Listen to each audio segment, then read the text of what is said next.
నేను ఇప్పటివరకు తీసుకున్న ఇన్కమ్ 2 కోట్లే. కానీ నాకు సంతోషకరమైన విషయం ఇంకేంటంటే నా టీం తీసుకున్న ఇన్కమ్ 48 కోట్లు, దాదాపు 48 క్రోర్స్ నా టీం తీసుకున్న ఇన్కమ్. అంటే అందులో డైలీ 5,000 నుంచి 50,000 తీసుకునే వాళ్ళు ఒక 11,000 మంది యాక్టివ్ పర్సన్స్ ఉన్నారు, రోజు వర్క్ చేసుకుంటున్నారు. రోజు 5,000 నుంచి 50,000 తీసుకునే వాళ్ళు 11,000 మంది ఉన్నారు. అందులో దాదాపు 10 మంది ₹1 కోటి దాటిన వాళ్ళు ఉన్నారు.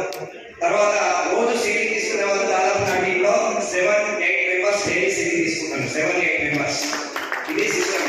ఇది ఏం లేదు, నా సంతోషమైన విషయం నేను సంపాదించుకునే ఇన్కమ్ కంటే నా టీం తీసుకునే ఇన్కమ్ నా వల్ల ఒక మాట నమ్మి ఇంతమంది వచ్చి ఈ స్వాగతించినందుకు, మరి ఈ ఇన్కమ్ తీసుకున్నందుకు ఎంతో మంది రోజు ఫోన్ చేసి సార్ మీ వల్ల మీ మాట విని బిజినెస్ చేయడం వల్ల ఈ రోజు 10,000 వచ్చినాయి సార్, ఈ రోజు 20,000